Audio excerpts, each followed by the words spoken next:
tetap sehat ya, dan tetap bahagia selalu bersama Sentra Sistem Consulting.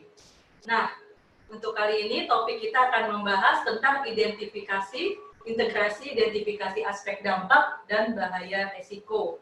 Namun sebelum dimulai, kita mengucapkan memperingati Hari Kartini 21 April 2020.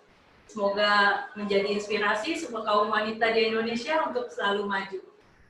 Baik, saya perkenalkan trainer kita kali ini adalah Bapak Syahbani, konsultan HSE dari Sentra Sistem Consulting yang telah banyak membantu klien untuk implementasi sistem manajemen keselamatan kesehatan kerja dan juga sistem manajemen lingkungan. Juga banyak membantu untuk identifikasi bahaya risiko maupun aspek dampak lingkungan. Langsung saja kita silakan pada Pak Bani untuk memulainya. Ya, selamat belajar. Terima kasih, Bu Sinta. Selamat siang, Bapak Ibu semuanya di rumah. Assalamualaikum warahmatullahi wabarakatuh. Salam sejahtera untuk kita semua. Semoga semuanya dalam keadaan sehat walafiat, terhindar dari wabah corona yang sedang menyakiti bangsa ini. Sebelum saya mulai materi, saya juga akan mengucapkan selamat memperingati Hari Kartini 21 April 2020. Semoga Bapak Ibu bisa meneladani perjuangan Ibu Kartini, termasuk berjuang di era-era seperti ini, di mana ada habis gelap terbitlah terang. Semoga kita dapat melewati wabah yang menjangkit bangsa ini, dan setelah itu kita semua diberikan kemudahan dalam menjalankan kegiatan apapun. Oke, tadi sudah diperkenalkan, nama saya Syahbani Abdullah Amir. Hari ini saya akan menyampaikan materi terkait dengan integrasi identifikasi aspek lingkungan dengan bahaya risiko K3. Sebelum saya masuk ke materi, ini seringkali menjadi tantangan tersendiri buat organisasi. Mungkin untuk peserta yang mengikuti training ini, ada yang sudah menerapkan ISO 14001, ada yang sudah menerapkan ISO 45001, atau sebelumnya OSAS 18001. Ada juga yang mungkin hari ini baru memahami terkait apa sih sebetulnya aspek lingkungan dan apa itu bahaya risiko. Silakan manfaatkan momen kali ini untuk lebih memperdalam lagi. Kita belajar bersama. Sebelum kita membahas lebih detail terkait dengan identifikasi aspek lingkungan, kita coba telaah terlebih dahulu pengertian dari lingkungan. Karena seringkali ketika saya mengajar di beberapa organisasi, Bapak Ibu menerapkan sistem manajemen lingkungan, tapi sebetulnya Bapak Ibu memahami lingkungan atau tidak. Nah, sebelum kita memahami sistem manajemen lingkungannya, kita pelajari terlebih dahulu apa pengertian lingkungan. Kalau menurut Undang-Undang Nomor 32 Tahun 2009, ini Induk Kebijakan Lingkungan di Indonesia, bahwasanya lingkungan hidup adalah kesatuan ruang dengan semua benda, daya, keadaan, dan makhluk hidup, termasuk manusia dan perilakunya. Nah, ini yang sebetulnya menjadi kunci adalah manusia dan perilakunya. Kita bedah. Jadi, sebetulnya kondisi lingkungan itulah segala sesuatu yang ada di sekitar kita. Segala sesuatu di luar materi yang mempengaruhi materi atau dipengaruhi oleh materi tersebut. Nah, kalau dari pengertian ini, kesatuan ruang, ini contoh ruangan di Central System nih. Kesatuan ruang dengan semua benda, benda apapun yang mendukung yang ada di ruangan ini. Daya, energi, keadaan, dan makhluk hidup. Saya yakin ada makhluk-makhluk hidup mikroskopis yang ada di sini, entah itu bakteri, entah itu virus, dan lain sebagainya. Termasuk manusia dan perilakunya. Nah, ini yang menjadi fokus sebetulnya dalam pengelolaan lingkungan. Perilaku manusia yang mempengaruhi alam itu sendiri, kelangsungan kehidupan, kesejahteraan manusia, serta makhluk hidup lain. Nah, yang menjadi fokus kadangkala adalah pengelolaan dalam lingkungan, yaitu dalam perilaku manusianya. Perilaku manusia yang mempengaruhi alam itu sendiri, kelangsungan kehidupan, dan kesejahteraan manusia, serta makhluk hidup lain. Maka ada yang berpendapat bahwa lingkungan itu layaknya interaksi antara faktor abiotik, biotik, dan culture. Segitiga ABC, abiotik, biotik, dan culture. Di mana antara faktor abiotik, biotik, dan culture saling mempengaruhi. Saya contohkan misalkan perilaku Bapak Ibu tidak ramah lingkungan, buang limbah domestik sembarangan ke sungai misalkan. Maka faktor biotiknya terpengaruh, kualitas airnya terpengaruh. Karena kualitas airnya terpengaruh, maka biota-biota yang hidup di dalam perairan menjadi terpengaruh. Hasilnya adalah negatif. Biota-biota yang hidup dalam sungai tersebut tercemar. Nah, kadangkala kita memakan atau mengkonsumsi biota-biota yang sebetulnya kita cemari sendiri. Jadi sebetulnya dari manusia untuk manusia. Perilaku manusia yang mempengaruhi alam itu sendiri, kelangsungan kehidupan, kesejahteraan manusia, serta makhluk hidup lain. Jadi kadang-kala gini, saya sering berpendapat bahwa Bapak Ibu jangan selalu mengartikan kesejahteraan itu dari faktor ekonomi. Mendapatkan udara yang bersih, air yang bersih, tanah yang subur, itu juga faktor kesejahteraan. Karena kalau sejahtera dari faktor ekonomi itu sangat relatif. Tapi saya yakin Bapak Ibu mensepakati bahwa sejahtera dengan mengkonsumsi udara yang bersih, air yang bersih, tanah yang subur, menjadi faktor kesejahteraan. Nah, selanjutnya, kenapa dalam konsep lingkungan, makhluk hidup lain juga perlu disejahterakan? Karena sekarang ini kita sangat bergantung dengan makhluk hidup lain. Entah sebagai bahan pangan, misalkan. Atau mungkin dalam menjalankan kehidupan. Misalkan ada kotoran, kalau nggak ada makhluk hidup lain, yang ada menumpuk. Yang ada menjadi penyakit buat manusia. Jadi yang paling penting dalam pengelolaan lingkungan adalah perilaku manusia. Culture manusia. Kalau hanya abiotik-biotik aja kita kenal biasanya dengan ekosistem. Tapi yang membedakan ekosistem dengan lingkungan adalah perilaku manusia. Yang mempengaruhi alam itu sendiri, kelangsungan kehidupan, kesejahteraan manusia, serta makhluk hidup lain. Sebetulnya saya ingin bukan meluruskan, tapi mungkin memberikan penjelasan bahwasanya kadangkala ada yang menyampaikan, ayo kita lestarikan lingkungan. Kalau menurut saya yang dilestarikan bukan lingkungannya, tapi fungsi lingkungan hidup. Karena kalau kita melestarikan lingkungan akan sangat susah. Bapak Ibu kalau melestarikan lingkungan ya berarti tidak memberikan perlakuan apapun terhadap lingkungan. Nggak boleh memanfaatkan hutan, nggak boleh memanfaatkan sungai, itu namanya melestarikan lingkungan. Tapi yang perlu kita tekankan adalah melestarikan fungsi lingkungan. Bagaimana caranya suatu area ini kita kelola, tapi fungsi lingkungan hidupnya masih tetap terjaga. Fungsi pohon menghasilkan oksigen, fungsi daerah resapan untuk meresapkan air, dan fungsi-fungsi lainnya. Nah, ini yang perlu kita perhatikan. Jadi yang perlu kita tekankan adalah fungsi lingkungan hidup.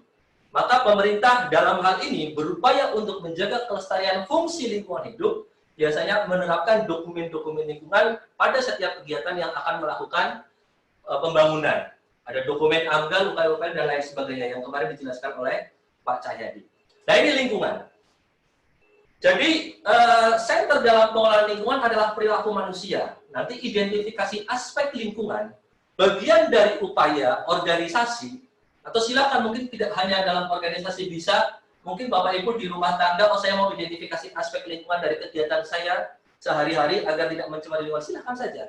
Bisa diaplikasikan manapun, meskipun tidak menerapkan ISO 14001. Nah, dalam prinsip lingkungan ada dikenal dengan daya dukung lingkungan, yaitu kemampuan lingkungan untuk mendukung kehidupan manusia. Yang namanya lingkungan punya daya dukung, memiliki nilai ambang batas untuk bisa mendukung kehidupan manusia, karena kita memiliki toleransi. Dalam rentang toleransi berapa kita bisa mengkonsumsi udara? Dalam rentang toleransi berapa kita bisa mengkonsumsi air dengan baik, misalkan?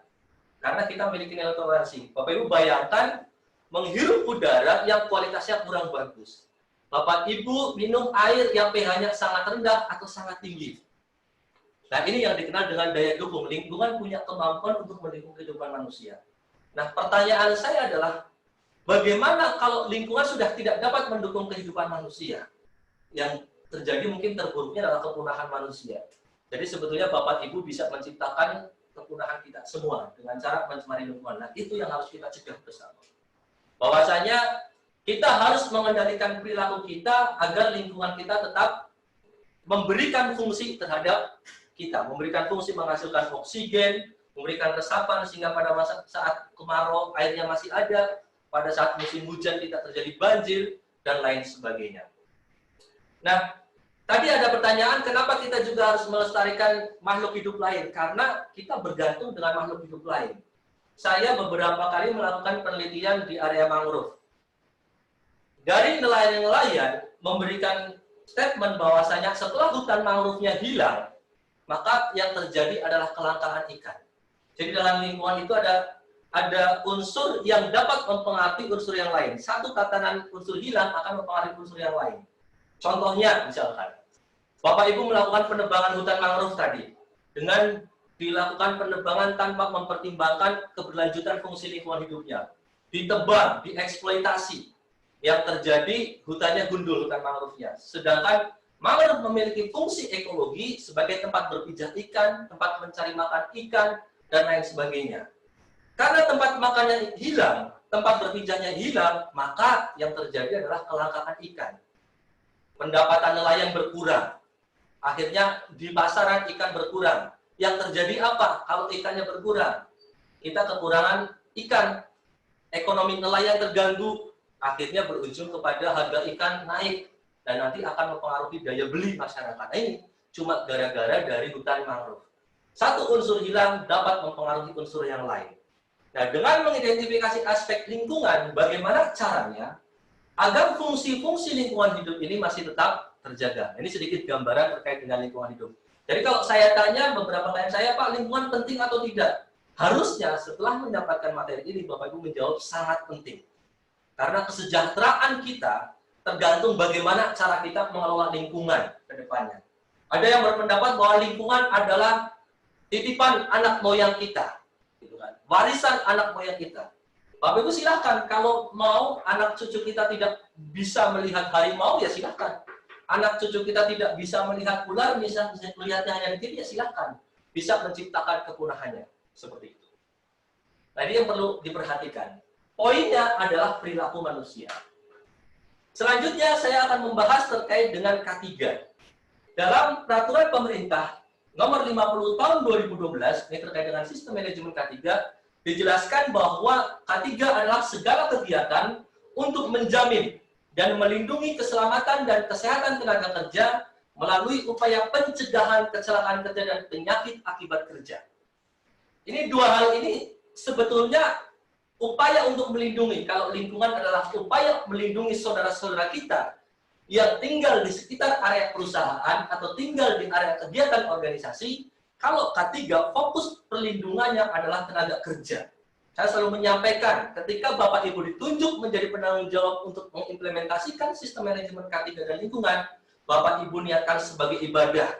Kira-kira Bapak pertimbangkan, apakah melindungi pekerja dari potensi kecelakaan kerja termasuk ibadah, melindungi pekerja atau melindungi masyarakat dari pencemaran lingkungan termasuk ibadah? Saya yakin jawabannya adalah iya. Semua niat baik pasti akan dinilai sebagai ibadah. Nah, ini K3. Segala kegiatan untuk menjamin dan melindungi keselamatan. Dua hal yang dilindungi di sini yaitu keselamatan dan kesehatan tenaga kerja. Dilindungi dari potensi kecelakaan kerja dan penyakit akibat kerja. Nah, dalam pelaksanaan manajemen K3 yang menjadi penting juga di sini sangat terpengaruh oleh culture juga, perilaku manusia. Maka di sini ada teori domino, teori terkait dengan kecelakaan kerja. Ini beberapa kali saya menyampaikan, biasanya kecelakaan kerja yang menimbulkan kerugian biasanya disebabkan karena adanya insiden-insiden yang diabaikan. Perbedaannya ini sama-sama kecelakaan, namun yang insiden belum menimbulkan kerugian. Kalau insiden sudah menimbulkan kerugian, baik orang, peralatan, material, maupun lingkungan. Nah, insiden-insiden ini biasanya disebabkan karena permasalahan langsung dan permasalahan dasar, yaitu adanya unsafe action dan unsafe condition. Perilaku manusia, perilaku yang tidak aman dan kondisi yang tidak aman. Identifikasi bahaya risiko berusaha mengendalikan kondisi lingkungan kerja, bagaimana caranya menghilangkan perilaku tidak aman dan kondisi tidak aman. Nah, ini sebetulnya titiknya hampir sama dengan lingkungan. Kalau di lingkungan berupaya mengelola perilaku manusianya untuk peduli terhadap lingkungan, kalau di K3 mengatur perilaku manusia agar lebih peduli terhadap keselamatan dan penyakit akibat kerja.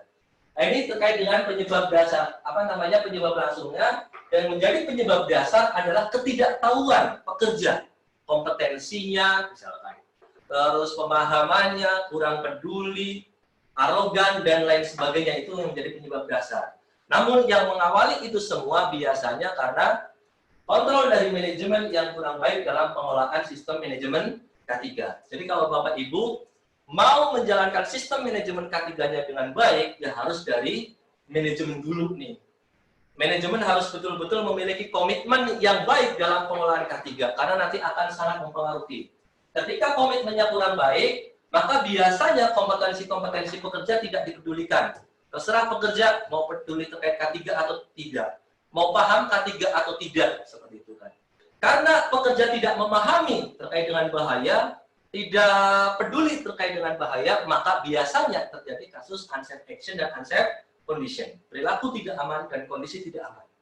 Karena adanya perilaku tidak aman dan kondisi tidak aman yang diabaikan, maka terjadi kecelakaan.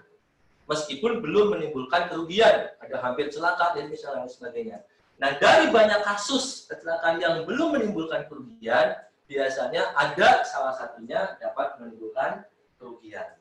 Nah, faktor utamanya tetap kita harus mempertimbangkan kepedulian pekerja dalam pengelolaan K3.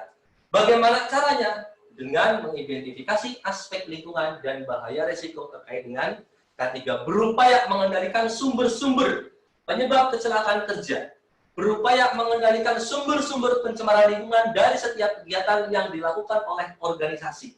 Nah, tujuan kita untuk mengidentifikasi aspek lingkungan dan bahaya resiko K3. Seperti itu. Nah, tadi saya sampaikan, aspek lingkungan ini merupakan salah satu persyaratan dalam ISO 14001/2015 dan bahaya risiko menjadi persyaratan dalam ISO 45001 tahun 2018. Pasalnya sama, 6.1.2. Saya akan menyampaikan pasal dari ISO 14001/2015 terlebih dahulu. Di sini dijelaskan bahwa dalam lingkup sistem manajemen lingkungan yang telah ditetapkan, organisasi harus menetapkan aspek lingkungan dari kegiatan, produk, dan jasa. Jadi semua kegiatan yang dilakukan oleh organisasi, semua produk yang dilakukan oleh organisasi, dan semua jasa yang dilakukan oleh organisasi diminta untuk diidentifikasi aspek lingkungannya. Nanti penjelasan aspek lingkungan akan saya jelaskan di berikutnya. Saya akan sampaikan dulu persyaratannya. Selanjutnya, aspek lingkungan yang dapat dikendalikan dan dipengaruhi oleh organisasi, serta dampak lingkungan terkait dengan mempertimbangkan life cycle atau siklus hidup. Nah, ini sesuatu hal yang baru di ISO 14001/2015 dibandingkan dengan ISO 14001/2004. Dulu di ISO 14001/2004 belum ada terkait dengan life cycle. Life cycle merupakan tahapan mulai dari extraction material, desain produk, manufacturing produk, pengiriman produk, penggunaan produk oleh customer, dan penanganan limbah akhir produk. Nah, yang perlu Bapak Ibu pahami bahwa di sini bukan life cycle assessment, tapi life cycle perspektif, di mana tahapan ini semua diminta untuk diidentifikasi aspek lingkungannya. Mulai dari desain extraction material, kira-kira aspek lingkungannya apa? Desain produk, kira-kira aspek lingkungannya apa? Manufacturing, kira-kira aspek lingkungannya apa? Pengiriman produk, kira-kira aspek lingkungannya apa? Penggunaan produk oleh customer, nanti kira-kira aspek lingkungannya apa? Dan penanganan limbah akhir produk, limbah produk yang kita hasilkan, kira-kira kalau nanti jadi limbah, apa aspek lingkungannya? Itu harus kita identifikasi semua. Nah, selanjutnya dijelaskan bahwa ketika kita menentukan aspek lingkungan organisasi, harus mempertimbangkan yang pertama adalah perubahan kegiatan, perubahan produk, dan perubahan jasa. Jadi setiap ada perubahan apapun, organisasi diminta untuk mereview kembali aspek lingkungannya. Bapak Ibu, ada perubahan proses misalkan, ada perubahan material, maka aspek lingkungan harus dirubah, harus direview. Karena aspek lingkungan merupakan dokumen hidup yang harus direview ketika memang terjadi perubahan. Baik ketika ada pengembangan baru, misalkan Bapak ada produk baru, misalkan, atau proses baru sebagai untuk memperbaiki proses-proses sebelumnya, ya silahkan, itu harus direview. Seperti itu. Yang kedua, dalam mengidentifikasi aspek lingkungan harus mempertimbangkan aspek lingkungan yang kondisinya normal, aspek lingkungan yang kondisinya abnormal, dan kondisi darurat. Contoh gini, aspek lingkungan itu adalah unsur dari kegiatan yang dapat berinteraksi dengan lingkungan. Contohnya misalkan dalam kegiatan office pasti selalu ada limbah kertas biasanya. Maka limbah kertas ini termasuk aspek dalam kondisi normal. Nah, yang abnormal contohnya seperti apa? Misalkan contohnya Bapak menggunakan printer, harusnya nggak ada ceceran tinta, tapi ada potensi ceceran tinta. Nah, ini dikatakan aspek dalam kondisi abnormal. Nah, kalau kondisi darurat sebetulnya abnormal, tapi kalau terjadi dapat menyebabkan kondisi emergensi, dapat menyebabkan kondisi darurat, menimbulkan kerugian yang besar. Contohnya apa? Misalkan tumpahan oli misalkan ke lingkungan, itu namanya aspek yang kondisinya emergensi.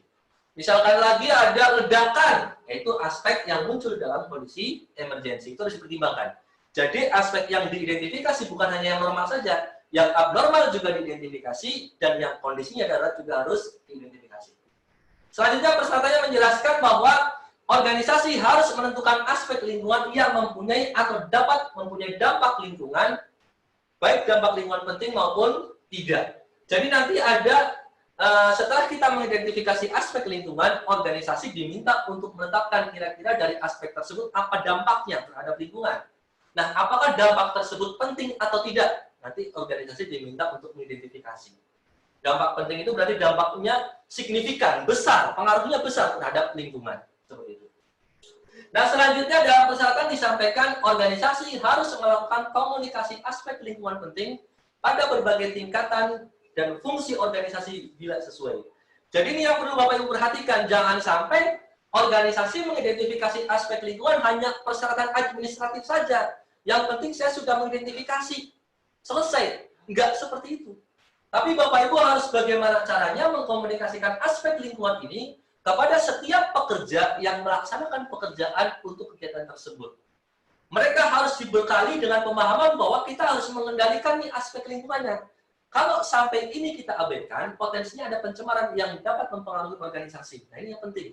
Semua pekerja harus memahami aspek lingkungan penting di pekerjaannya. Seperti itu. Nah, selanjutnya dijelaskan dalam persyaratan, organisasi harus memelihara informasi terdokumentasi. Ada bukti dokumentasi dari aspek lingkungan dan dampak lingkungan terkait yang telah diidentifikasi. Yang kedua adalah kriteria yang digunakan untuk menentukan apakah aspek tersebut penting atau tidak. Penilaian nanti. Penilaiannya nanti biasanya setiap organisasi berbeda-beda. Bapak Ibu bisa menetapkan yang menurut Bapak Ibu tepat untuk organisasi Bapak Ibu semuanya. Karena ISO tidak menetapkan standar penilaiannya, jadi diserahkan ke masing-masing organisasi. Dan yang ketiga, harus ada bukti dokumentasi terkait dengan aspek lingkungan penting.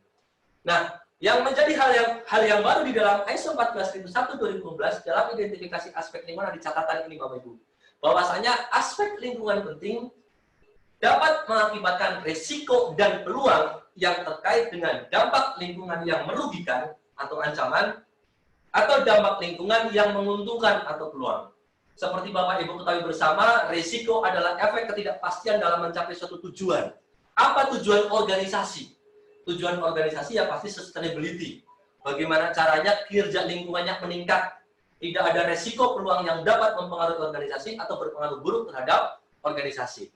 Nah, jadi nanti dari aspek lingkungan kita harus identifikasi resiko-resiko peluang yang dapat mempengaruhi organisasi. Nah, ini persyaratan dalam ISO 14001 tahun 2016, pasalnya 6.1.2. Kita selanjutnya membahas pasal 6.1.2 dalam ISO 45001 tahun 2018. Di sini dijelaskan bahwa organisasi harus menerapkan dan memelihara proses-proses yang dibutuhkan untuk identifikasi bahaya yang sedang berlangsung dan proaktif. Di situ dijelaskan. Proses-proses tersebut dengan mempertimbangkan, nah ini hal-hal yang perlu dipertimbangkan dalam identifikasi bahaya risiko. Yang pertama, bagaimana pekerjaan diatur, termasuk faktor sosial. Nah ini yang seringkali terabaikan oleh organisasi. Seringkali yang diidentifikasi dalam bahaya, biasanya hanya bahaya terkait dengan fisik, kimia, biologi, gitu kan, dan alam, yang bahaya dari faktor sosial terabaikan. Contohnya apa? Bahaya dari faktor sosial, di sini dijelaskan, Pak. Termasuk beban kerja, jam kerja, victimisasi, pelecehan, dan intimidasi. Ini juga harus diidentifikasi dalam identifikasi bahayanya. Karena yang namanya bahaya dari faktor sosial, efeknya bisa besar. Bisa jadi ada kasus pembunuhan karena bahaya bullying. Ada kasus bunuh diri karena merasa terintimidasi dan lain sebagainya. Efeknya bisa besar. Meskipun kadang-kadang kita mengabaikan, kita temen nih, saya cuma bercanda kok, bullyingnya bercanda. Tapi kadang-kadang efeknya besar terhadap pekerjaannya. Ini juga harus diperhatikan. Nah, selanjutnya yang perlu dipertimbangkan adalah kegiatan dan situasi yang rutin dan non-rutin. Termasuk bahaya yang timbul ya. Jadi kegiatan yang diidentifikasi bahaya risikonya bukan hanya kegiatan yang rutin saja. Kegiatan yang non-rutin yang dilakukan oleh organisasi juga harus diidentifikasi. Termasuk infrastrukturnya, peralatan, material, zat, kondisi fisik, dan lain sebagainya. Faktor manusia juga, dan bagaimana pekerjaan tersebut dilakukan. Selanjutnya yang perlu dipertimbangkan adalah insiden yang relevan di masa lalu. Oh, dulu pernah terjadi kasus apa nih, kecelakaan apa, itu juga harus perlu diidentifikasi. Jangan sampai dulu pernah kejadian, tapi tidak masuk dalam identifikasi bahaya kita. Kita juga dapat identifikasi bahaya berdasarkan kejadian yang terjadi di perusahaan lain yang karakteristiknya sama dengan kegiatan kita. Oh, di sana ada pekerjaan ada kegiatan untuk produksi chemical nih. Kita juga produksi chemical, di sana pernah ada kejadian, misalkan kebakaran karena uap chemicalnya jenuh misalkan. Oh, kita juga harus identifikasi. Itu bisa dijadikan sebagai inputan untuk mengidentifikasi bahaya. Selanjutnya, potensi situasi darurat juga menjadi bagian yang perlu diidentifikasi. Oh, ada potensi gempa bumi, ada potensi tsunami misalkan, itu juga perlu diidentifikasi. Yang selanjutnya yang perlu dipertimbangkan dalam identifikasi bahaya adalah orang. Akses pekerja dari rumah ke kantor, itu harus diidentifikasi. Orang-orang di sekitar tempat kerja yang dapat terpengaruh oleh kegiatan organisasi misalkan, atau masyarakat di sekitar perusahaan. Kalau sampai kita terjadi ledakan, ini masyarakat kena nih. Nah, idealnya itu dipertimbangkan dalam identifikasi bahaya. Termasuk isu-isu yang terkait dengan desain area kerja, situasi yang terjadi di tempat kerja, dan situasi lainnya. Nah, perubahan pengetahuan, perubahan informasi terkait dengan bahaya juga menjadi pertimbangan dalam identifikasi bahaya. Oh, saya mendapatkan informasi nih, ternyata chemical ini memiliki bahaya baru nih. Nah, itu kan informasi baru terkait dengan bahaya. Maka idealnya ketika kita mendapatkan informasi seperti itu, kita review kembali. Kita sudah mengidentifikasi belum dalam identifikasi bahaya kita. Seperti itu. Nah, itu pertimbangan dalam mengidentifikasi bahaya. Nah, selanjutnya, ada pasal 6.1.2.2 dan ada pasal 6.1.2.3. Di mana kalau dulu di OSAS, kita hanya diminta mengidentifikasi bahaya dan resiko K3. Saat ini di pasal 6.1.2.2, organisasi diminta untuk mengidentifikasi dan melakukan penilaian resiko K3 dan resiko lainnya yang dapat mempengaruhi kinerja K3 organisasi. Begitu juga dengan pasal 6.1.2.3, organisasi diminta untuk mengidentifikasi peluang K3 dan peluang lainnya yang dapat mempengaruhi kinerja K3 organisasi. Di sini dijelaskan bahwa organisasi harus menerapkan dan memelihara proses-proses untuk menilai risiko K3. Dari bahaya yang teridentifikasi. Dan yang selanjutnya menentukan dan menilai risiko lain yang terkait dengan penetapan pengoperasian sistem manajemen K3. Nah, perlu Bapak pertimbangkan di sini, metodologi dan kriteria organisasi untuk melakukan penilaian K3 harus didefinisikan dengan baik sesuai dengan karakteristik organisasi. Jadi cara penilaiannya silakan masing-masing organisasi menetapkan cara untuk menilai risiko K3 dan risiko lainnya, dan menetapkan cara untuk menilai peluang K3 dan peluang lainnya. Nah, ini persyaratan yang dijelaskan dalam pasal 6.1.2 ISO 45001 tahun 2018.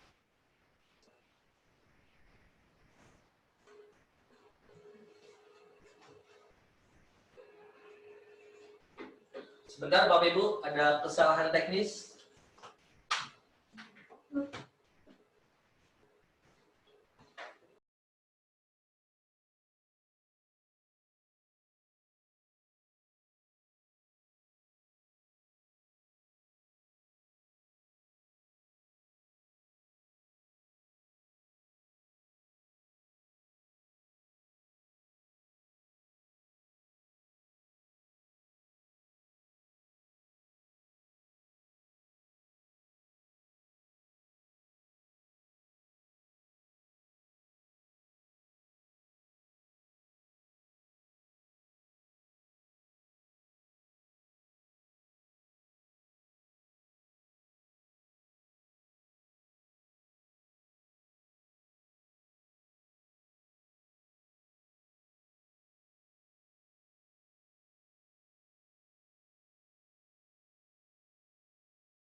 Oke, mohon maaf Bapak Ibu ada sedikit kendala meskipun tidak terlalu lama ya.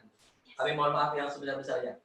Saya akan melanjutkan terkait dengan pengertian dari bahaya, resiko, aspek lingkungan dan dampak lingkungan.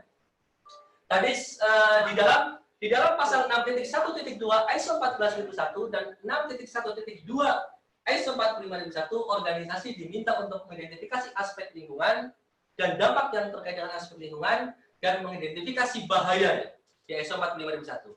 Nah, kita coba telaah pengertian dari bahaya dan resiko. Di sini dijelaskan dalam ISO 45001 bahwa bahaya adalah sumber dari kegiatan produk ataupun jasa yang dapat menyebabkan cedera atau kecelakaan dan gangguan kesehatan dalam hubungan kerja atau penyakit akibat kerja itu dikatakan sebagai bahaya. Contohnya misalkan, Bapak Ibu melakukan aktivitas masak misalkan. Apa bahayanya? Sumber apa dari kegiatan yang dapat menyebabkan kecelakaan kerja? Misalkan, oh ternyata terpapar minyak panas misalkan. Itu termasuk kategori bahaya. Nah, resiko. Resiko adalah kombinasi kemungkinan terjadinya kejadian atau paparan yang berbahaya yang terkait dengan pekerjaan dan keparahan cedera dan gangguan kesehatan yang terkait dengan hubungan kerja yang dapat disebabkan oleh kejadian-kejadian atau paparan-paparan. Jadi, resiko di sini misalkan tadi bahayanya adalah terpapar minyak panas. Maka resikonya apa yang terjadi kalau sampai kita terjadi terpapar minyak panas? Resikonya adalah luka bakar misalkan, melepuh misalkan. Itu dikatakan sebagai resiko. Jadi, bahaya adalah sumber dari kegiatan yang dapat menyebabkan kecelakaan kerja dan gangguan kesehatan. Resiko itu sebetulnya hubungannya adalah sebab akibat. Kalau sebabnya misalkan terpapar minyak panas, ya akibatnya apa? Resikonya apa? Itu resiko K3. Nah, selanjutnya, dalam ISO 14001 dijelaskan aspek lingkungan. Aspek lingkungan adalah unsur dari kegiatan atau produk atau jasa dari organisasi yang dapat berinteraksi dengan lingkungan. Contoh gini, tadi kegiatannya adalah masak. Unsur dari kegiatan masak, apa yang bisa berinteraksi dengan lingkungan? Misalkan Bapak Ibu masak, ada asap. Nah ini, asap adalah unsur dari kegiatan masak yang dapat berinteraksi dengan udara. Komponen lingkungan, ada udara, air, tanah, dan makhluk hidup. Misalkan. Asap ini dapat berinteraksi dengan udara. Dikatakan sebagai aspek lingkungan. Asap kegiatan masak nih misalkan. Itu dikatakan sebagai aspek lingkungan. Oh ada misalkan ceceran minyak. Itu juga dikatakan sebagai aspek lingkungan. Karena dapat berinteraksi dengan tanah. Itu disebut dengan aspek lingkungan. Selanjutnya dampak lingkungan. Dampak lingkungan adalah setiap perubahan pada lingkungan, baik yang merugikan maupun menguntungkan, keseluruhan atau sebagiannya, disebabkan karena adanya aspek lingkungan. Contoh tadi aspek asap dari kegiatan masak. Asap ini akan berinteraksi dengan udara. Nah, apakah melakukan perubahan? Apakah terjadi perubahan di udara? Pastinya iya. Karena ada suatu unsur yang masuk dalam udara. Nah, perubahannya apa? Apakah menguntungkan atau merugikan? Pastinya karena ini asap, CO2, maka yang terjadi adalah pencemaran udara. Nah, itu pengertian antara aspek dan dampak lingkungan.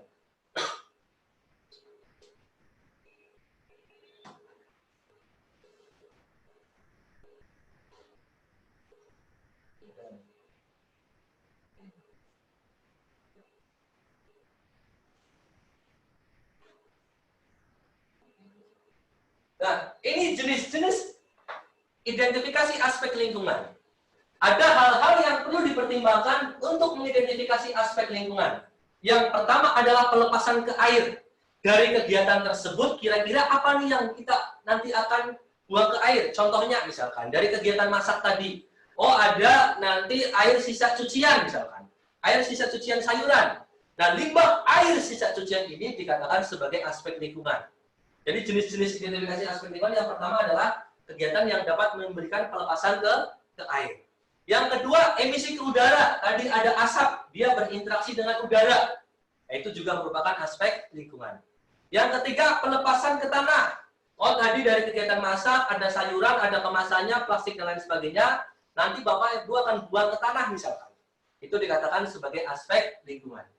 Selanjutnya, penggunaan bahan baku dan sumber daya. Oh, dalam kegiatan masak, saya ada penggunaan sayuran misalkan. Ada penggunaan minyak. Nah, itu dikatakan sebagai penggunaan bahan baku atau sumber daya alam. Itu juga merupakan aspek. Sumber aspek selanjutnya adalah penggunaan energi, penggunaan gas, penggunaan listrik, tergantung bahan bakar yang Bapak Ibu gunakan dalam kegiatan masak. Itu adalah sumber untuk mengidentifikasi aspek. Selanjutnya timbulan limbah. Dari kegiatan masak ini ada limbah apa nih? Oh, ada limbah plastik dan lain sebagainya. Itu juga merupakan aspek. Selanjutnya pancaran energi. Pancaran energi itu seperti kebisingan, getaran, pencahayaan, panas, dan lain sebagainya. Itu aspek dari pancaran energi. Dan yang terakhir adalah penggunaan ruang.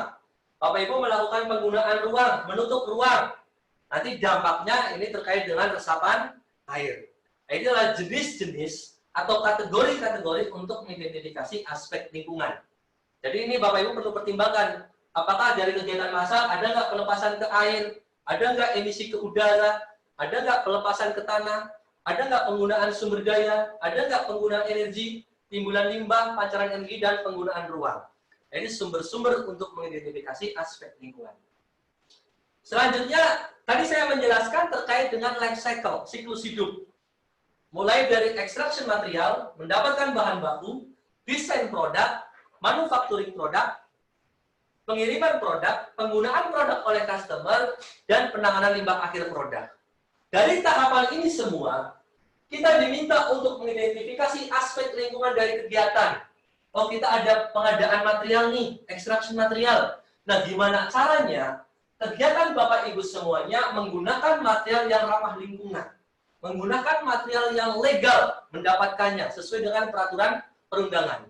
Jangan sampai Bapak Ibu menerapkan ISO 14001 tapi masih mendukung illegal logging. Saya nggak peduli sumber materialnya mau dari mana, yang penting murah. Nah, ini yang perlu Bapak Ibu pertimbangkan. Tapi harus mempertimbangkan dari mana sumber bahan baku ini.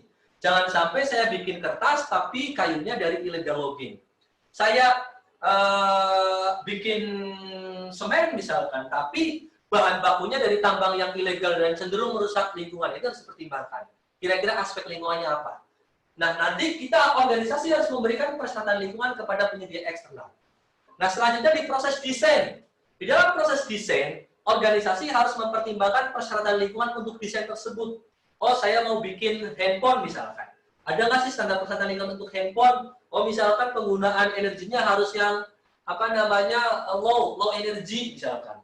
Terus saya jangan menggunakan bahan-bahan yang mengandung timbal dan lain sebagainya. Itu dipertimbangkan. Selanjutnya dalam proses manufacturing, proses produksinya, organisasi harus mengidentifikasi aspek lingkungannya dari seluruh kegiatan. Pengiriman produk, kira-kira aspek lingkungan dari pengiriman produk apa nih? Oh, kita menggunakan kendaraan nanti menghasilkan emisi. Oh, berarti kita minta persyaratan kendaraan-kendaraan yang mengirim produk kita harus sudah lolos uji emisi, misalkan. Ya, silakan dipersyaratkan. Nah, selanjutnya penggunaan produk. Kalau produk kita digunakan oleh customer, kira-kira apa aspek lingkungannya? Itu harus kita informasikan ke customer.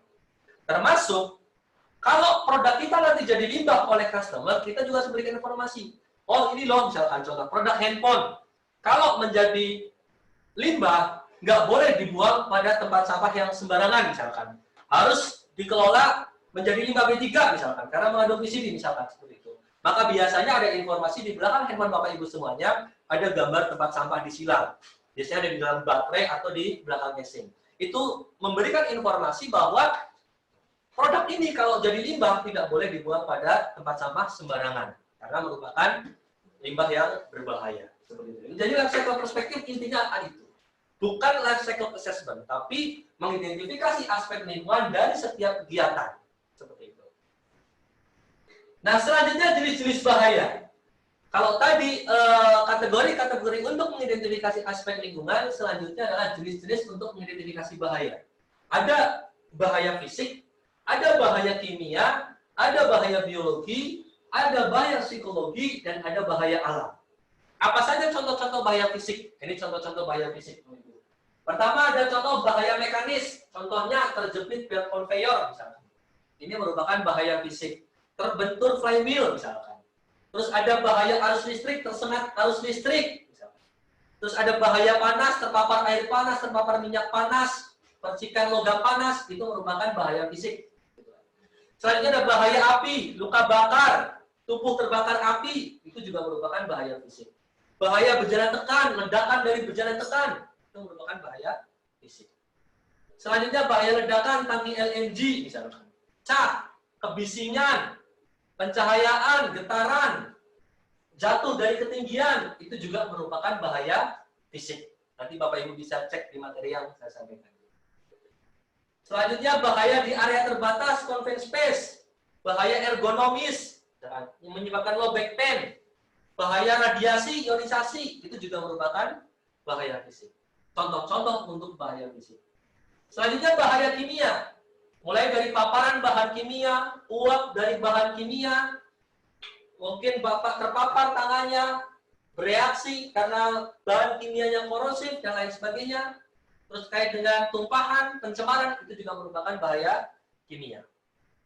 Bahaya biologis, nah yang hari ini menjadi wabah di berbagai negara merupakan bahaya biologis. Bahaya dari bakteri, dari virus, maupun bahaya dari tanaman dan hewan dikatakan sebagai bahaya biologis. Yang saat ini menjangkit bangsa ini adalah dari virus COVID-19. Itu bahaya yang perlu diidentifikasi. Apakah ada? Pasti ada di setiap organisasi. Cuma kadang-kala kita kurang detail untuk mengidentifikasi. Bahkan dari AC pun biasanya muncul bahaya biologis. Ada yang dikenal namanya penyakit Bell-Palsy biasanya karena virus-virus yang menetap di AC. Informasinya seperti itu. Dan itu bahaya biologis. Bahaya psikologis. Ini seperti bahaya beban otak berlebih misalkan. Karena job desk-nya terlalu banyak, tuntutan pekerjaannya banyak, tuntutan pekerjaan rumah tangga, dan ada juga bahaya di bawah tekanan. Ini juga bahaya-bahaya psikologis nih. Tekanan dari rekan kerja, atasannya arogan, misalkan victimisasi, bullying, dan lain sebagainya. Ini bahaya psikologis. Karena akan mempengaruhi kondisi psikologisnya pekerja. Dapat menyebabkan stres, efeknya bisa banyak. Mengaruhi produktivitas, mengaruhi kejiwaan dari pekerja, dan lain sebagainya. Bahaya alam, ada bahaya perairan, ada bahaya tsunami, banjir, dan lain sebagainya. Bahaya di bawah tanah, ada gempa, misalkan. Gempa tektonik, misalkan. Terus ada angin, mungkin biasanya ada puting beliung, dan lain sebagainya. Dan ada bahaya gempa bumi. Ini bahaya-bahaya yang disebabkan dari kondisi alam. Seperti itu. Nah, dari itu semua, saya mencoba merumuskan cara mudah untuk mengidentifikasi aspek lingkungan dengan bahaya risiko. Nah, misalkan Bapak Ibu ada suatu kegiatan. Nah, Bapak tinggal identifikasi dari kegiatan tersebut, kira-kira apa bahaya fisiknya. Bapak breakdown nih. Satu kegiatan, Bapak Ibu coba breakdown. Oh, dari kegiatan ini bahaya fisiknya apa saja? Dari kegiatan ini bahaya biologinya apa? Contoh dari masak tadi misalkan. Kegiatan masak bahaya fisiknya apa? Oh, kejatuhan wajan misalkan. Terpercik minyak panas, terjadi ledakan, misalkan tabung gasnya. Banyak, satu kegiatan bisa menimbulkan banyak bahaya. Kadang-kadang kita dituntut untuk detail dalam mengidentifikasi bahayanya. Karena bisa jadi kadang-kadang nggak terbaca di kita. Contoh misalkan saya pernah melihat di TV ada kasus anak kecil terjepit gerbang sekolah, gitu kan. Kadang-kadang ini menurut kita nggak masuk akal bakal terjadi seperti itu, tapi aktualnya terjadi. Maka kita diminta untuk mengidentifikasi bahaya, ibarat kata adalah semua potensi bahaya harus kita identifikasi, baik kecil maupun yang resikonya besar, seperti itu. Bahaya kimia dari kegiatan masak apa? Bahaya biologi, mungkin Bapak Ibu menggunakan kangkung. Dari kangkung ada ulatnya misalkan.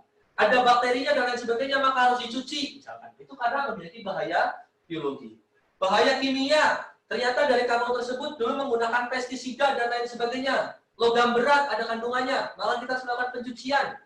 Bahaya psikologi, Bapak Ibu kalau masak, psikologinya terganggu atau enggak? Kalau misalkan terganggu, ya silakan diidentifikasi. Mungkin Bapak Ibu lagi masak, ada tekanan dari istri atau suami, ya silakan diidentifikasi. Dan bahaya alam. Kalau memang dalam kegiatan masak ada bahaya alam. Itu konteks untuk mengidentifikasi bahaya breakdown nih dari kegiatan tersebut. Apa kira-kira bahayanya? Nah, sekarang dari aspek lingkungan. Nah, aspek lingkungan saya kelompokkan. Ada aspek yang muncul dalam tataran input kegiatan.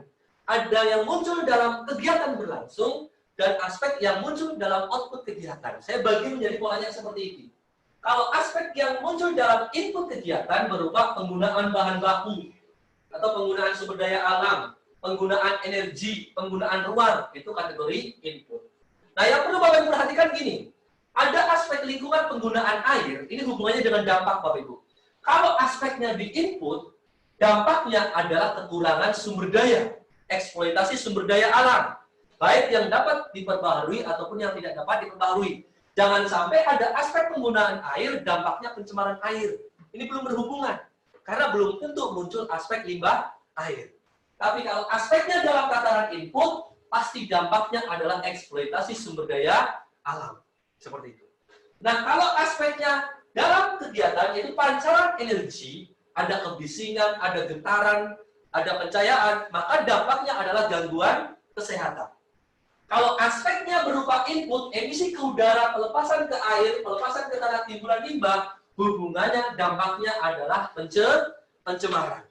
Limbah air berinteraksi dengan air, maka dapat menyebabkan pencemaran air.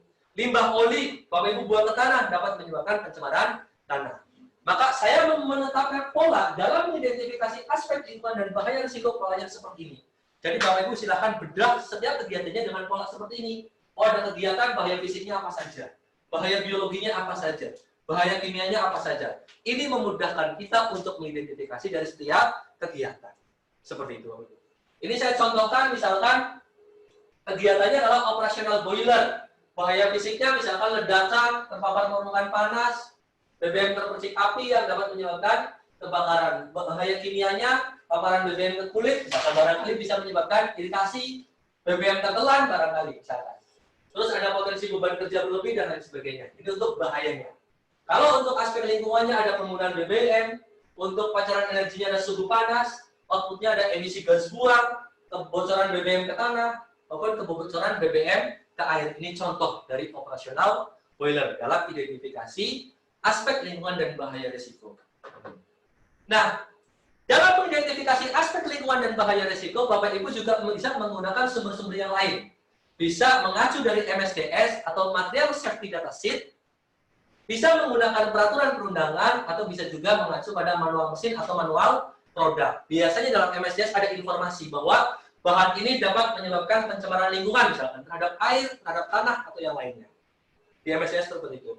Bahan ini dapat menyebabkan bahaya iritasi. Oh, bahan ini dapat menyebabkan bahaya mudah terbakar. Jadi informasi-informasi yang bisa Bapak Ibu dapatkan dari MSDS. Dalam peraturan juga biasanya ada informasi seperti itu. Oh, ini bahan kimianya, misalkan asam klorida, misalkan HCl. Bahayanya apa? Ada informasi yang menjelaskan seperti itu. Dan yang terakhir, Bapak Ibu bisa menggunakan manual mesin atau manual produk. Kira-kira mesin ini ada bahaya apa saja sih? Biasanya ada informasi, meskipun tidak selalu ada. Ini inputan dalam mengidentifikasi aspek lingkungan dan bahaya risiko. Nah, selanjutnya, di dalam aspek lingkungan tadi di pasal 6.1.2, ada informasi bahwa aspek lingkungan penting dapat menimbulkan risiko dan peluang terhadap organisasi. Nah, berikut saya tampilkan contoh-contoh risiko lain lingkungan dan peluang lain lingkungan. Berupa apa saja? Yang pertama, menurunnya citra organisasi sebagai perusahaan yang ramah lingkungan. Dua, terjadinya pencemaran yang menimbulkan keraguan terhadap organisasi dalam mempertimbangkan atau memperhatikan aspek lingkungan yang berakibat pada melemahnya kredibilitas organisasi. Tiga, tidak terpenuhinya peraturan perundangan yang efeknya adalah timbulnya denda dan biaya tindakan perbaikan serta pencabutan izin. Ini juga merupakan risiko kalau Bapak Ibu tidak mempedulikan aspek lingkungannya dengan baik. Selanjutnya, yang keempat, perubahan iklim dapat menyebabkan berkurangnya ketersediaan air yang dapat mempengaruhi pengoperasian IPA organisasi. Misalkan, ini contoh, tidak harus selalu seperti itu. Selanjutnya, kelima, kompetensi pekerja yang kurang memadai dapat mengakibatkan pencemaran lingkungan, bahaya lingkungan. Selanjutnya, yang keenam, pandangan dari pihak berkepentingan, pandangan dari masyarakat, dari pemerintah dan lain sebagainya yang kurang baik terhadap organisasi atau persepsi negatif dari masyarakat terhadap organisasi dapat menimbulkan konflik sosial, misalkan. Penggunaan air limbah yang mengairi sarana rekreasi, misalkan Bapak Ibu buang air limbah ini mengalir ke sarana rekreasi dan dapat mengganggu kesehatan masyarakat. Ini juga bagian dari risiko lain. Dan yang terakhir adalah kelangkaan sumber daya. Ini juga bagian dari risiko lain dalam pengelolaan lingkungan. Hal-hal yang mempengaruhi organisasi dalam pengelolaan lingkungan. Itu resiko. Peluang bisa berupa penerapan teknologi yang lebih ramah lingkungan. Oh, tadinya kita menggunakan teknologi, tapi masih belum ramah lingkungan misalkan. Oh, ternyata ada teknologi baru nih di luar sana yang bisa kita aplikasikan di organisasi. itu dikatakan sebagai peluang lain dalam identifikasi aspek lingkungan. Penerapan produksi bersih, tadinya banyak limbah nih, gimana caranya kita menghasilkan produk yang limbahnya tidak ada sama sekali misalkan. Oh, peningkatan keterampilan pekerja dalam pola lingkungan itu juga bagian dari peluang lingkungan. Mengembangkan konservasi sumber daya alam, bahan mentah, daur ulang, dan lain sebagainya. Kerjasama sosial dengan masyarakat. Di dalam produksi Bapak Ibu ada limbah tersebut bisa dimanfaatkan oleh masyarakat sebagai kerajinan. Ya silakan. Itu bagian dari peluang untuk menciptakan lingkungan hidup yang lebih baik seperti itu. Ini contoh resiko dan peluang lain dalam aspek lingkungan. Selanjutnya saya berikan gambaran terkait resiko dan peluang lain dalam K3. Yang pertama, hampir sama sebetulnya konsepnya, yaitu menurunnya citra organisasi sebagai perusahaan yang peduli terhadap K3, tidak terpenuhinya peraturan perundangan yang dapat berakibat pada denda, sanksi, dan lain sebagainya, pencabutan izin, pembengkakan biaya perawatan korban, hilangnya hari kerja, persepsi negatif dari masyarakat, kepedulian dan peranan pekerja yang rendah dalam penerapan sistem manajemen K3 itu dikatakan sebagai resiko lain. Jadi ada resiko K3, ada resiko lainnya. Ini contoh-contoh resiko lainnya. Peluang K3 sebetulnya adalah peluang untuk mengendalikan resiko.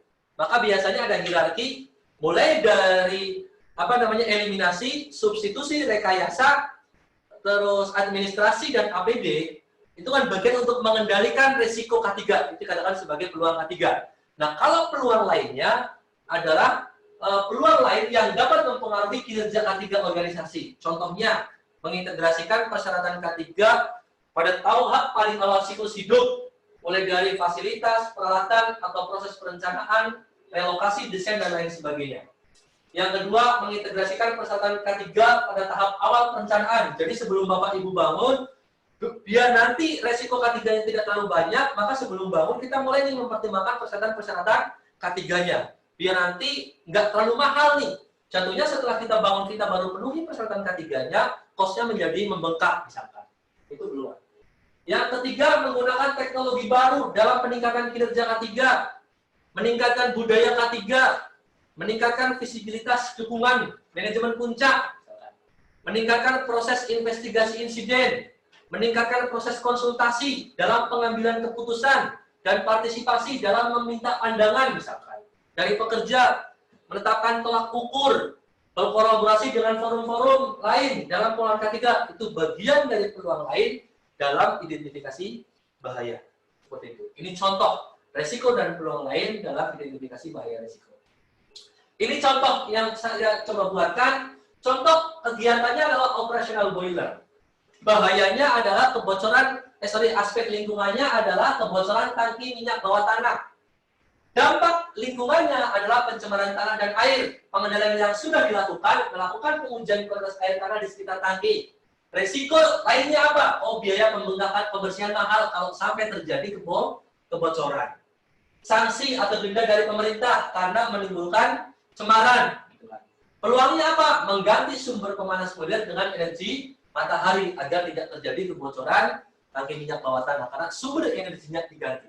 Maka rencana tindakan yang bisa dilakukan pertama misalkan kalau Bapak Ibu mau fokus di sini misalkan, maka program kerjanya adalah melakukan inspeksi tangki penyimpanan secara berkala agar tidak terjadi kebocoran. Bapak Ibu bisa menetapkan program untuk menangani resikonya atau menetapkan program untuk mengambil peluangnya. Misalkan.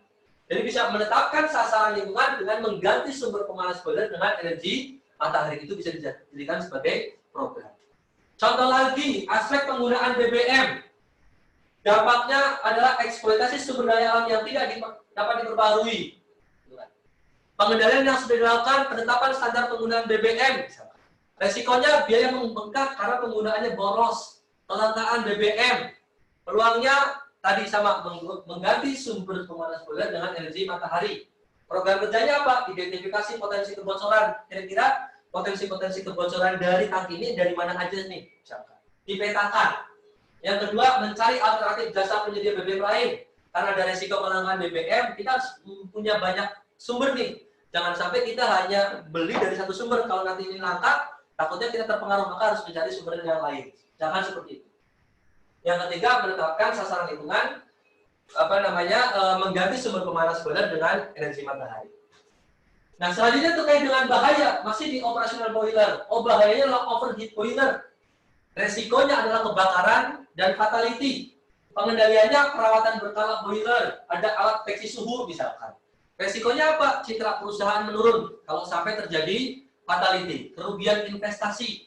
Peluangnya, oh bisa meningkatkan frekuensi inspeksi untuk area boiler. Nah, ini bisa dijadikan sebagai program kerja yang diambil bisa dengan menangani resikonya atau mengambil peluang dari bahaya tersebut. Dan berikutnya ini contoh-contoh dalam identifikasi bahaya. Ini semua bisa disatukan dalam satu form. Identifikasi aspek lingkungan dan bahaya resiko K3. Nah, dalam identifikasi bahaya dan identifikasi aspek lingkungan, organisasi diminta melakukan penilaian. Penilaiannya diserahkan masing-masing organisasi. Melakukan penilaian aspek lingkungan, penilaian bahaya, dan melakukan penilaian resiko K3 dampak lingkungan, dan melakukan penilaian resiko lainnya dan peluang lainnya. Ini juga harus dilakukan penilaian. Saya tidak akan membahas penilaiannya lebih detail, karena setiap karakteristik organisasi memiliki spesifik yang berbeda-beda, karakter yang berbeda-beda, maka saya tidak akan menjelaskan detail. Namun kalau nanti Bapak Ibu minta contoh ke kami, nanti akan coba kami kirimkan. Nah, biasanya penilaian resiko itu dari dua hal, menggunakan tingkat kemungkinan terjadinya dan tingkat keparahan perkalian ya. Keparahan antara tingkat keparahan dan tingkat kemungkinan, ini bisa menggunakan pendekatan ini.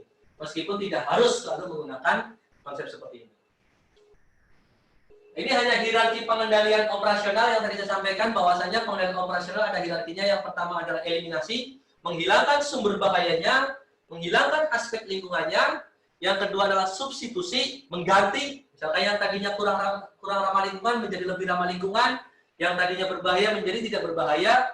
Dan yang selanjutnya turun ke bawahnya ada ada rekayasa teknik. Rekayasa teknik di sini ada dua. Rekayasa teknik pada sumber dan rekayasa teknik pada interface-nya. Kalau pada sumber misalkan kalau di mesin, kita kasih peredam di mesinnya. Kalau interface-nya adalah kita tempatkan mesin tersebut pada area khusus, sehingga tidak ada paparan ke manusia pembisingannya, misalkan seperti itu. Ada administrasi kontrol dengan sign, IK, dan lain sebagainya. Dan yang terakhir adalah APD.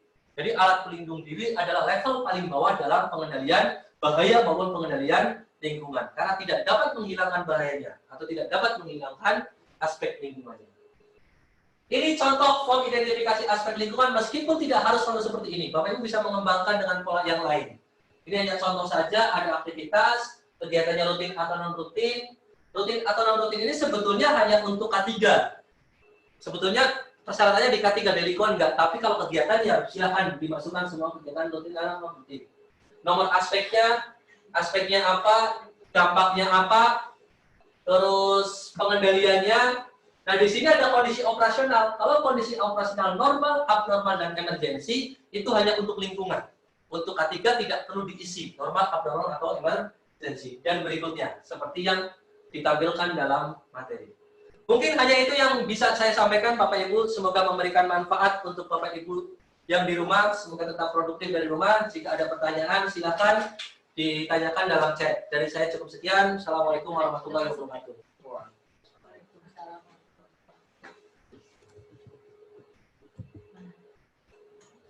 Ya, baik Bapak Ibu, sekarang kita masuki sesi tanya jawab. Ini ada pertanyaan dari Bapak Prasetyo Aji. Pak, apakah dalam penyusunan aspek dampak lingkungan serta bahaya dan resiko K3, kita harus mempertimbangkan juga sasaran atau objektif dari organisasi juga, Pak? Selain berdasarkan kegiatan atau proses bisnisnya. Paling utama dalam identifikasi bahaya resiko itu yang dipertimbangkan adalah kegiatan produk dan jasa. Justru nanti identifikasi bahaya resiko dan aspek lingkungan ini yang akan menjadi pertimbangan dalam penetapan sasaran. Jadi mungkin agak sedikit kebalik, Pak. Justru identifikasi bahaya resiko dan aspek lingkungan ini yang dijadikan sebagai pertimbangan dalam penetapan sasaran lingkungan. Meskipun kan ada sasaran itu kan tergantung organisasi. Ada misalkan sasaran yang sasaran besarnya pasti adalah sustainability organisasi. Visi misi organisasi. Nah, biasanya ada sasaran yang tahunan, misalkan Bapak Ibu mau menurunkan penggunaan listrik, misalkan menurunkan angka kecelakaan kerja. Nah, dalam penetapan ini harus mempertimbangkan aspek lingkungan dan bahaya risiko yang teridentifikasi. Misalkan, oh ternyata aspek lingkungan yang banyak teridentifikasi, banyakkan terkait dengan penggunaan listrik. Maka efisiensi penggunaan listrik dijadikan sebagai objektif organisasi. Seperti itu, Pak. Ya, baik. Bagaimana Bapak Alif, Bapak Prasetyo tadi ya? Saya lanjutkan ke Pak Alif dulu ya. Selamat siang Pak Syahbani. Kebanyakan perusahaan memiliki dokumen lingkungan hanya untuk kelengkapan administrasi. Bagaimana cara atau tips mencari dukungan atau meyakinkan manajemen untuk mengelola lingkungan dengan yang seharusnya di mana dalam kegiatannya murni cost? Oke, terima kasih Pak. Jadi ini yang perlu saya luruskan. Sebetulnya tidak ada budget K3 mahal, tidak ada budget lingkungan mahal. Yang ada adalah budget bisnis tersebut yang memang mahal. Bapak Ibu investasi di pertambangan ya pasti budget bisnisnya mahal. Budget yang betul-betul mempertimbangkan K3 dan mempertimbangkan lingkungan. Itu yang perlu disampaikan ke top manajemen. Karena apa? Kalau kita tidak mempertimbangkan ini, ada resiko-resiko yang dapat mempengaruhi organisasi. Banyak kasus perusahaan memberikan cemaran ditutup oleh pemerintah. Banyak kasus perusahaan tidak peduli terhadap lingkungan, terbatas investasinya karena misalkan mau minjem ke bank, nggak memiliki dokumen lingkungan, nggak jalan, tidak diberi pinjaman. Cara merubah top manajemen agar lebih peduli adalah Bapak Ibu sampaikan ke top manajemen kira-kira resikonya apa saja nih. Bapak Ibu sampaikan peraturan perundangannya. Biasanya perusahaan-perusahaan Jepang sangat peduli terkait hal ini nih, terkait dengan pemenuhan peraturan perundangan karena resikonya terhadap resiko bisnis dapat ditutup dan lain sebagainya. Bapak Ibu mungkin saat ini masih agak beruntung karena pemerintah masih belum terlalu ketat misalkan. Tapi kalau sangat ketat, Bapak Ibu bisa baca di peraturannya kira-kira sanksinya apa kalau melanggar peraturan K3 dan peraturan terkait dengan lingkungan. Seperti itu Pak. Jadi Bapak Ibu harus menyampaikan, karena Bapak Ibu lebih paham mungkin ya, mungkin dianggap lebih paham dari top manajemen. Setidaknya Bapak Ibu memberikan pemahaman ke top manajemen, merubah mindset top manajemen. Resikonya apa kalau sampai terjadi pelanggaran K3 dan lingkungan, seperti itu. Ya, semoga menjawab Pak Alif ya. Saya lanjutkan ke Bapak Muhammad Nur Hadi. Apakah pengendalian yang kita lakukan terhadap bahaya dan aspek yang bisa kita jadikan sebagai peluang? Nah, peluang ini jadi gini Pak. Bisa tadi dalam konteksnya program kerja pengendalian Bapak Ibu bisa menangani risikonya atau mengambil peluangnya. Sebenarnya ada dua konteks. Tapi resiko dan peluang harus sesuatu yang berbeda. Jangan hanya misalkan resikonya reputasinya negatif, peluangnya reputasinya jadi positif, tidak. Diambil salah satu. Kira-kira dari aspek atau bahaya ini nantinya resikonya apa? Contoh misalkan gini. Karena biasanya resiko dengan peluang bukan sesuatu yang berkelawanan, tapi sesuatu yang berbeda. Tadi contohnya misalkan, terkait dengan kebocoran tangki BBM, resikonya apa nih? Biaya yang membengkak karena perbaikan dan lain sebagainya. Peluangnya bukan memperbaiki tangki BBM-nya. Peluangnya adalah mengganti sumber bahan bakarnya dari pemanas matahari. Nanti silakan Bapak ambil programnya apa? Apakah menangani resikonya atau mengambil peluang? Nah, peluang ini bisa dijadikan juga sebagai program seperti itu. Tapi tidak selalu bisa dijadikan sebagai program. Contohnya gini, misalkan penggantian pembayaran tol, misalkan nih Pak, contohnya. Dari manual menjadi elektronik misalkan kartu. Buat perusahaan pembuat kartu, ini menjadi peluang. Misalkan. Jadi peluang. Maka program yang dilakukan bisa banyak. Melakukan kajian, kira-kira pengguna itu kebanyakan menggunakan ATM-nya apa misalkan. Itu dipertimbangkan. Banknya dari mana? Itu dipertimbangkan. Jadi tidak langsung serta-merta peluang tersebut dijadikan sebagai program-programnya bisa turunan-turunan untuk mendapatkan peluang tersebut. Seperti itu. Ya, baik. Semoga membantu ya Pak ya. Saya lanjutkan ke penanya berikutnya, Bapak Jeffrey. Apakah metode ini sama dengan metode HIRA-DC? Metode ini sama Pak dengan HIRA-DC. Jadi ini sebetulnya penggabungan antara HIRA-DC, Hazard Identification Risk Assessment and Determining Control, dengan identifikasi aspek dampak lingkungan. Jadi penggabungan antara HIRA-DC dengan IADL. Gitu. Kalau HIRA-DC biasanya hanya untuk K3 saja, dan ini diintegrasikan dengan aspek lingkungan. Seperti itu Pak. Ya. Bagaimana Pak Jeffrey? Semoga jelas ya. Selanjutnya Ibu Rati Paraminta, apakah bisa diberikan contoh matriks penilaian risiko atau dampak lingkungan yang juga memuat pengaruhnya ke bisnis?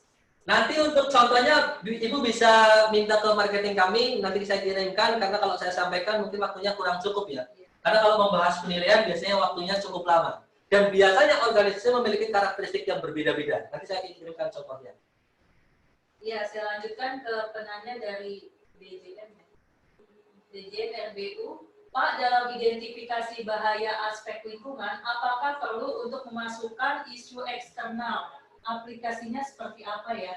Sebetulnya dalam identifikasi aspek lingkungan dan bahaya risiko tidak perlu memasukkan isu eksternal. Tapi dipertimbangkan. Artinya ketika misalkan isu-isu itu menjadi isu di masyarakat, nggak harus isu itu Bapak Ibu cuplik, tapi pastikan linear antara isu yang teridentifikasi di awal dengan aspek lingkungan tercapture. Oh misalkan ternyata di organisasi Bapak Ibu ada isu bahwa beberapa perusahaan di sekitar Bapak Ibu memberikan cemaran bau misalkan. Nah ini kan bisa menjadi bahaya, nanti pastikan bau tersebut masuk ke dalam identifikasi bahaya. Tapi bukan berarti menggabungkan aspeknya atau bahayanya apa, isunya apa, tidak seperti itu. Hanya menjadi pertimbangan dalam identifikasi bahaya atau identifikasi aspek lingkungan. Seperti itu, Pak. Ya, baik. Semoga menjawab ya, Pak ya. Selanjutnya dari Pak Agah Nurdi Nugraha. Panjang ini pertanyaannya. Pengendalian lingkungan hidup ini, SMK 3 itu adalah salah satu-satunya aturan yang dimention secara spesifik oleh negara. Contohnya Indonesia dalam sebuah undang-undang. Selain aturan lainnya seperti ISO 9001 atau lainnya tidak dimention di peraturan sebuah negara. Yang saya mau tanyakan, untuk pengendalian lingkungan ISO 14001 atau 45001, sebuah perusahaan atau manufaktur khususnya, itu urgensinya dalam bisnis sering dinomor-akhirkan. Perusahaan lebih fokus terhadap ISO 9001 salah satunya. Kalau di rating 1 sampai 10, nomor berapa aturan ISO 14001 dan 45001 dengan ISO lainnya, urgensinya dalam dunia bisnis? Oke, terima kasih Pak. Jadi urgensinya gini, sebetulnya memang betul yang disampaikan Bapak bahwa ISO 14001 dan ISO 45001 tidak ada kewajiban dari pemerintah untuk menerapkannya atau menjalankannya. Jadi cuma yang menjadi perhatian adalah gini, biasanya banyak perusahaan memenuhi peraturan perundangan lingkungan ketika mereka menerapkan ISO. Sebetulnya kebalik Bapak Ibu. Yang paling penting adalah memenuhi peraturan perundangan terkait dengan lingkungan. Maka di dalam ISO 14001 ada 3 hal yang menjadi fokus. Yang pertama adalah menangani aspek lingkungan organisasi. Yang kedua, memenuhi peraturan perundangan atau frasanya di ISO 14001 adalah kewajiban penaatan. Dan yang ketiga adalah menangani risiko peluang terkait dengan lingkungan. Jadi memang sebetulnya tidak wajib diterapkan. Tapi biasanya tadi saya sampaikan, kadang-kala banyak perusahaan memenuhi peraturan kalau menerapkan ISO. Seperti itu. Nah, prinsipnya sebetulnya yang paling penting yang saya tekankan, Bapak Ibu tidak harus menerapkan ISO untuk mengidentifikasi aspek lingkungan, ini hanya sebagai alat organisasi untuk mengendalikan aspek lingkungan dan bahaya dari setiap kegiatan. Intinya di situ sebetulnya. Meskipun Bapak Ibu biasanya ada dokumen AMDAL. AMDAL sudah mengatur kegiatan dari misalkan prakonstruksi, konstruksi operasional, pasca operasi, dampak lingkungannya apa, sudah ada biasanya. Tapi lebih cenderung yang makro. Kadang-kala yang mikro itu tidak teridentifikasi, maka tools ini bisa digunakan untuk mengidentifikasi aspek-aspek lingkungan yang sifatnya kecil-kecil. Seperti itu, Pak. Ya, baik Bapak, semoga menjawab ya. Ini ada tanggapan dari Pak Muhammad tadi ya. Penilaian risiko yang benar, apakah setelah kita lakukan pengendalian atau sebelum dilakukan pengendalian? Terus apakah pengendalian yang kita lakukan hanya bisa menurunkan bahaya dan aspek saja, tetapi nilai keparahan juga bisa kita turunkan? Oke, terima kasih Pak Nuradi. Ini tergantung karakteristik organisasi Pak. Ada yang melakukan penilaian dari, ada pola penilaian risiko inherent risk, atau ada juga yang menggunakan penilaian residual risk. Jadi ada yang polanya inherent risk itu risiko aktual, belum melakukan pengendalian sama sekali. Nah, setelah dilakukan pengendalian, kira-kira menurunkan resikonya atau tidak, misalkan. Nah, resiko yang turun ini dikatakan sebagai residual risk. Bapak Ibu boleh menggunakan pola seperti ini, atau langsung residual risk-nya pun nggak masalah. Kondisi risk aktual akhir saat ini itu seperti apa? Itu boleh-boleh saja. Nah, terkait dengan bahaya, apakah pengendalian tadi hanya mengurangi kemungkinan gitu ya? tidak mengurangi keparahan. Ini tergantung, Pak. Contohnya gini, ada pengendalian yang hanya bisa mengurangi kemungkinannya saja, ada pengendalian yang dapat menghilangkan keparahannya. Contohnya gini, kalau kebakaran misalkan, Bapak Ibu ada dampak kebakaran, pengendaliannya hanya menyediakan apa, menyediakan hidran, maka bahaya apa namanya, yang bisa turun kemungkinannya, tapi resikonya tidak turun. Tapi kalau Bapak betul-betul bisa menghilangkan atau bisa memastikan kalau ini sampai terjadi kebakaran, kita pastikan hanya di ruangan kecil ini saja nih, di lemari ini saja, maka keparahannya bisa turun, Pak. Tergantung pengendaliannya. Kalau pengendaliannya hanya sifatnya penanganan sementara menggunakan APAR, menggunakan hidran, ini tidak akan menurunkan keparahannya. Tapi kalau pengendaliannya bisa betul-betul mengisolasi bahaya, misalkan kebakarannya kalau sampai terjadi kita pastikan hanya di lemari ini nih, nggak sampai meluas, maka itu bisa menurunkan keparahannya. Seperti itu, Pak. Jadi tergantung pengendalian yang dilakukan oleh organisasi. Seperti itu. Ya, baik Pak, semoga membantu ya. Pak, apakah perbedaan HSE Plan, HIRA-DC, dan JSA? Apakah itu dalam satu lingkup atau gimana? Dan kapan itu digunakan? Ini dari Bapak Amril Ariza. Terima kasih, Pak Amril. HSE Plan biasanya digunakan oleh organisasi untuk menjalankan proyek tertentu. Misalkan Bapak Ibu perusahaan konstruksi, Bapak Ibu mau bikin menjalankan proyek, misalkan di area Jakarta, maka Bapak Ibu membuat HSE Plan. Di mana biasanya dalam HSE Plan, jadi HSE Plan ini seperangkat manual sebetulnya. Ada prosedur-prosedur di sana. Jadi bisa jadi HIRA-DC atau IADL merupakan bagian dari HSE Plan. Ini yang pertama, HSE Plan. Terus tadi yang kedua apa HIRA-DC, Bu ya? Iya. HIRA-DC itu HIRA-DC sebetulnya Bapak penamanya menggunakan JSA nggak masalah. Silakan. Cuma biasanya ada beberapa organisasi yang membedakan kalau HIRA-DC itu kegiatan yang dilakukan oleh internal organisasi.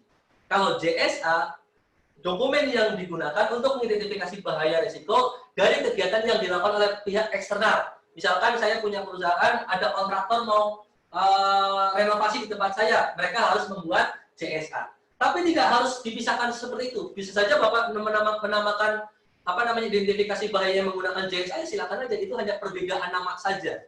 Cuma ada beberapa organisasi yang mengkategorikan seperti itu. HIRA-DC untuk kegiatan internal, JSA untuk kegiatan eksternal yang ada di organisasi. Seperti itu, Pak. Meskipun tujuannya sama antara JSA dan HIRA-DC. Kapan itu digunakan? Kapan digunakan? Selama Bapak Ibu menjalankan kegiatan tersebut, ya tetap harus digunakan. Tadi saya sampaikan, HIRA-DC dan aspek lingkungan merupakan dokumen hidup. Di mana selalu direview, dipantau. Setiap 1 tahun sekali atau ketika ada perubahan harus dilakukan review. Seperti itu, Pak. Baik, semoga menjawab Pak Amril. Saya lanjutkan ke Pak Ian dari Non-Perindo. Bagaimana cara mengintegrasikan antara ISO 9001, 14, dan 45? Kalau cara mengintegrasikan ini, kalau polanya diidentifikasi aspek lingkungan dan bahaya risiko agak susah. Karena tools biasanya di 9001 ada metode untuk identifikasi risikonya, ada yang menggunakan FMEA dan lain sebagainya. Ini agak sulit, Pak, untuk digabungkan. Integrasinya hanya dalam proses bisnis organisasi saja. Di BPM, Bapak Ibu integrasikan, proses ini bisa diintegrasikan dengan ISO 14001, misalkan. Proses pembelian ya pasti bisa diintegrasikan antara ISO 9001, 14001, dan 45001. Proses internal audit bisa diintegrasikan. Tapi kalau untuk identifikasi aspek lingkungan dan bahaya risiko, agak sulit diintegrasikan dengan ISO 9001. Jadi ini pure murni untuk ISO 14001 dan ISO 45001. Yeah. Bapak Ibu bisa menggunakan pendekatan yang lain untuk ISO 9001. Oke, dan Pak Ian, mana yang lebih urgent, 45 atau SMK 3? Nah, mana yang lebih urgent? Kalau ditanyakan itu, kalau bicara kewajiban, yang diwajibkan adalah SMK 3 PP 50 tahun 2012. Dalam peraturan tersebut dinyatakan perusahaan yang memiliki pekerja di atas 100 atau di bawah 100 memiliki resiko tinggi, maka wajib menerapkan SMK 3. Wajib Bapak Ibu hukumnya menerapkan SMK 3. Kalau ISO 45001 tidak ada aturannya. Tapi tergantung bisnis Bapak Ibu. Kalau ternyata perusahaan Bapak Ibu bisnisnya ada hanya di Indonesia saja, maka yang menjadi utama adalah SMK 3. Kalau ternyata Bapak Ibu ada bisnis juga bekerja sama dengan pihak internasional, yang idealnya dua-duanya, SMK 3 dan ISO 45001 sesuai dengan kebutuhan bisnis. Tapi yang paling wajib adalah SMK 3 PP 50 tahun 2012. Idealnya organisasi menerapkan ini dulu. Tapi sebetulnya ada perbedaan. SMK 3 belum mengikuti perkembangan sistem saat ini. Belum ada konteks organisasi, belum ada isu internal, isu eksternal, belum ada resiko peluang. Seperti itu. Baik, ini pertanyaannya cukup banyak ya. Ini penanya terakhir yang mau curhat saja dulu. Pak, izin bertanya dari Bapak Sandi Saputra. Kami memiliki kasus dalam beberapa pembuatan dokumen perizinan lingkungan terkait dengan lambatnya respon dari instansi pemerintah. Sedangkan kami memiliki due date untuk kesiapan kegiatan penambahan proses produksi tersebut. Bagaimana cara menyikapinya? Cara menyikapinya Bapak Ibu harus mengacu dari peraturan perundangan, karena sebetulnya di aturan yang terbaru saat ini waktunya sudah ditetapkan. Misalkan Bapak pengajuan izin lingkungan nanti akan ditindaklanjuti dalam berapa minggu. Nah, Bapak Ibu pantau ini. Meskipun kadangkala saya tidak saya tidak akan menyinggung hal-hal yang lain. Memang aktualnya banyak perizinan yang bisa cepat, bisa sangat cepat, ada yang bisa sangat lambat. Tapi Bapak Ibu harus menggunakan acuan ini dan dipastikan bahwa persyaratan yang ditetapkan dalam peraturan tersebut Bapak Ibu lengkap. Karena kalau tidak lengkap biasanya yang menjadi dasar untuk memperlambat perizinan Bapak Ibu semuanya. Di luar hal-hal itu saya tidak akan menjelaskan kenapa bisa lambat, kenapa bisa cepat. Saya yakin Bapak Ibu semua bisa memahaminya. Seperti itu. Baik, ini terakhir aja dari Ibu Rati Paramita. Jika risiko sisa atau dampak sisa sudah turun menjadi kategori tidak penting, apakah masih tetap dimasukkan ke dalam program manajemen K3L? Idealnya gini Bapak Ibu, program manajemen K3L biasanya adalah program tambahan untuk menangani aspek lingkungan atau bahayanya. Ketika resikonya sudah turun, berarti pengendalian tersebut sudah bukan menjadi program kerja, tapi sudah menjadi kegiatan sehari-hari kita, sudah menjadi kegiatan rutin. Harusnya sudah menjadi job desk, bukan sebagai program kerja K3L yang baru lagi. Kalau pola penerapan Bapak Ibu semua, program kerja K3L adalah program untuk menurunkan level resikonya misalkan. Tapi kalau misalkan program kerja adalah untuk menetapkan semua pengendalian, ya itu beda lagi seperti itu Pak. Harusnya program kerja yang sudah menurunkan level resikonya menjadi low, harusnya menjadi pengendalian operasional, bukan program kerja lagi, tapi menjadi pengendalian operasional. Seperti itu Bapak Ibu. Semoga bisa menjawab semua pertanyaan Bapak Ibu dan memberikan manfaat untuk Bapak Ibu semua untuk lebih peduli terhadap pengelolaan lingkungan baik di organisasi maupun di rumah dan peduli terhadap kecelakaan kerja dan penyakit akibat kerja. Dari saya sekian, Assalamualaikum warahmatullahi wabarakatuh. Ya, baik, demikian teman-teman. Nanti kami dari tim marketing akan mengirimkan form survei ya, dan juga ikuti terus di hari Kamis tanggal 23 April di pagi hari ada 9001 belajar konsep bukan pasal jam 10 ya, dan juga di siang hari ada materi measurement system analysis dari konsultan kami. Jangan sampai ketinggalan topik-topik tersebut, dan nanti akan ada tetap produktif dari rumah bersama Sentra Sistem Consulting, tapi untuk durasi yang lebih lama. Jadi jangan lupa terus dikunjungi website Sentra Sistem www.sentrasystem.com atau media sosial dari Sentra Sistem Consulting, ada Instagram ya, ada ssc.jkt, ada juga di Facebook di SSC Central System. Nah, silahkan dicek terus karena di situ akan banyak program-programnya. Tetap sehat, tetap selamat, dan tetap bahagia. Wassalamualaikum warahmatullahi wabarakatuh. Waalaikumsalam.